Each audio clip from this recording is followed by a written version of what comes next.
All right, boys and girls, this lesson is going to teach you how to properly write an outline for a research paper. And in order to do that, you first need to have a topic. The one that I am going to be teaching about, the topic is, what is it? Big mouth bass. Yes, the big or largemouth bass. I'll just do this. And you also need to have 3 main ideas.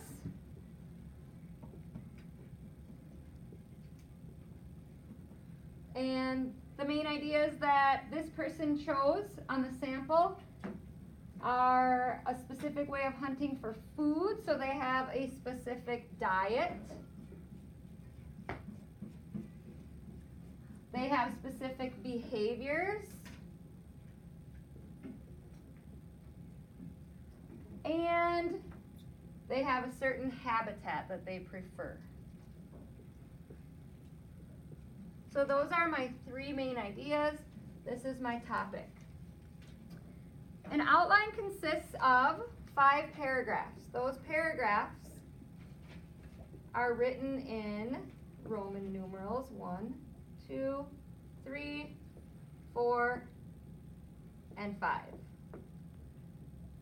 Every Roman numeral, as you can see here on the board, has a sentence written next to the Roman numeral itself. 1 is a sentence, and then it has an A, B, C, and a D. So this is a detail, a detail, a detail, and then the D is always the wrap-up sentence.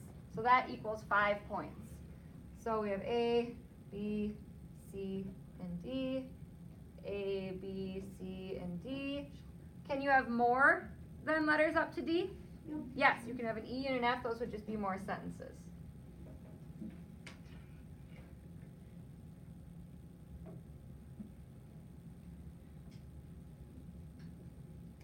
Okay. So, paragraph 1, we caught the reader's attention. This was the easier part. So I decided, how will you catch the reader's attention? The largemouth bass is known to anglers far and wide for their incredible fight and explosive strikes. That is a complete sentence. I did a fun fact. You can also ask a question. You can also drop a hint. So dropping a hint might look like, this fish is known to anglers far and wide for their incredible fight and explosive strikes. That causes the reader to want to read on and find out which one. Or you could flip it into a question. 1A, it just is a sentence for the first main idea. It states the first main idea. 1B states the second main idea. 1C states the third main idea, and 1D, that is your thesis. It's very important that you write it as a thesis statement. The purpose of this paper is to inform readers about the diet, behaviors, and habitat of the largemouth bass. If you do this, you will get 1, 2, 3, 4, 5 points. That's your first 5 points. Now that you have completed paragraph 1 in the outline, you've set up your entire paper. So I might be off screen here, but you'll still hear my voice. I color coded this because the first main idea is red, and that one goes down to paragraph 2, and that main idea statement, the red one, the first one, 1A, that one is what you will write for number 2 on the Roman numeral 2 itself. And then A, B, and C will be details only about that main idea, which is the hunting for food, which is the diet. So that's pretty simple.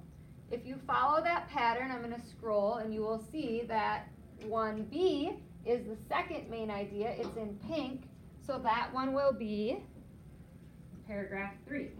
So I'll scroll.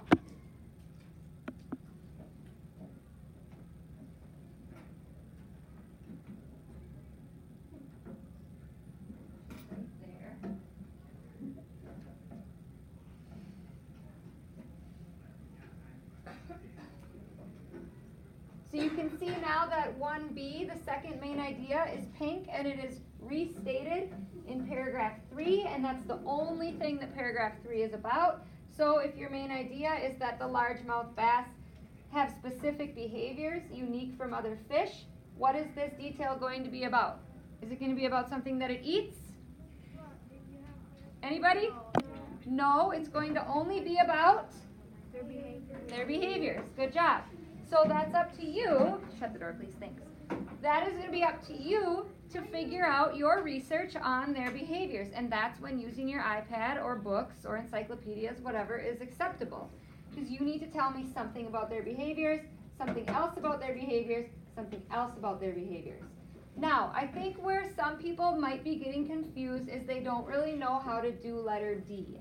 So let's go back. Let's just use 2 and 3, your first main ideas, as examples.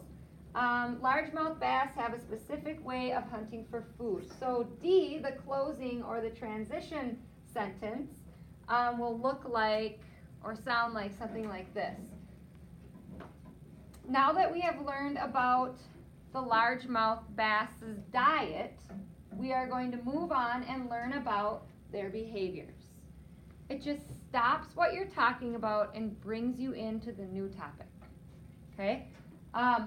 You might not even say anything about the new topic directly. You might just say, keeping your opinion out of it because it's a research paper, you might just say,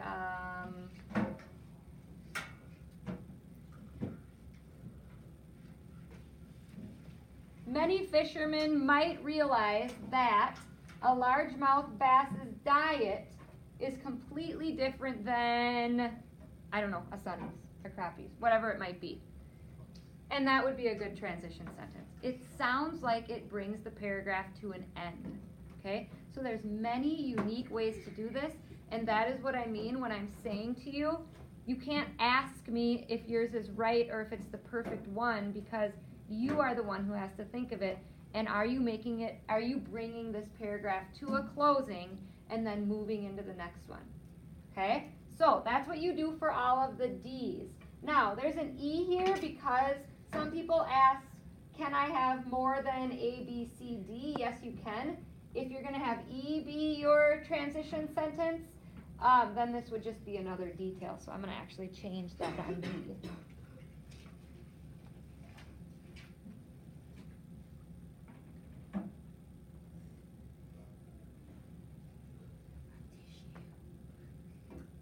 So this,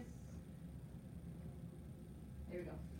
If E was your transition sentence, then D would have to be a fourth detail. And that's fine. That's just you kind of going above and beyond or not being able to include all the things you wanted in that paragraph in a short 3 sentences, 3 details.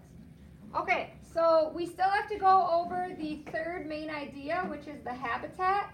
That's the blue one, and it goes down and it will be paragraph 4. So I'm going to scroll.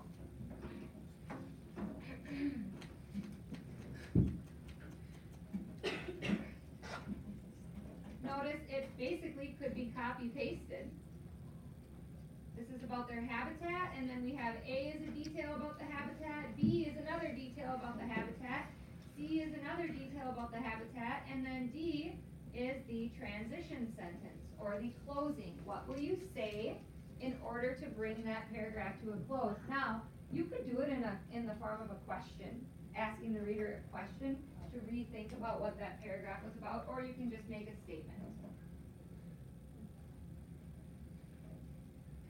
All right, we're going to talk a lot about paragraph 5 right now, and then this lesson will be complete. So for paragraph 5, remember when I said that you can use everything in your paragraph 1 to set up your paper? So if you think back, A was a main idea for paragraph 1, B was the second main idea, C was the third main idea, and then D in paragraph 1 was your thesis statement or your purpose statement. So you can actually think of your thesis statement, the purpose of this paper is, you can think of that as your Roman numeral 5, okay? So in Roman numeral 5, I'm going to do a little note, so please make sure you can see the whiteboard. Review or summarize the thesis statement.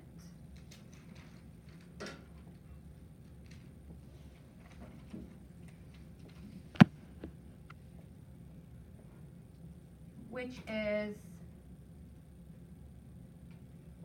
1D. Which is paragraph 1, letter D. Okay? So let's go back up and review that thesis statement and then type it in paragraph 5 as the actual Roman numeral. So you guys, the conclusion is just retelling what this paper was about. So here it is. I need everyone to read it out loud with me. Ready? I have it highlighted. The purpose of this paper is to inform readers about the diet, behaviors, and habitat of the largemouth bass. Now, I'm going to go edit copy and I'm going to paste it, but there's one teeny tiny little 2-letter word that we're going to have to change. I'll go over it and try to figure out what it is. If I am restating things and I'm summarizing things in the conclusion, the purpose of this paper is to, what would I have to change? We're at the end of the paper. Nice job. Very good.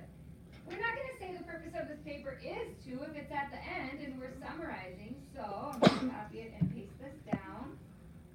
Glitch there. If the paper's all done, we'll say the purpose of this paper was to inform readers about the diet, behaviors, and habitat of the largemouth bass. Now, here's an example. What color was the first main idea? Red. This is what you could do technically, you guys. You could go up to 1B. You could copy and paste, or rewrite, in lowercase, the main idea. However, that's kind of robotic and pretty boring.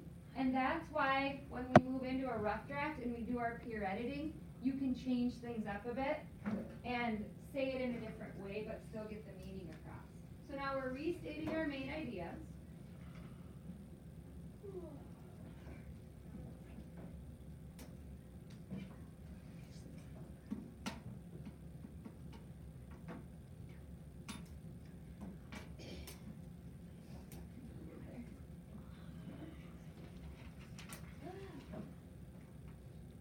Bear with me, we're just about done.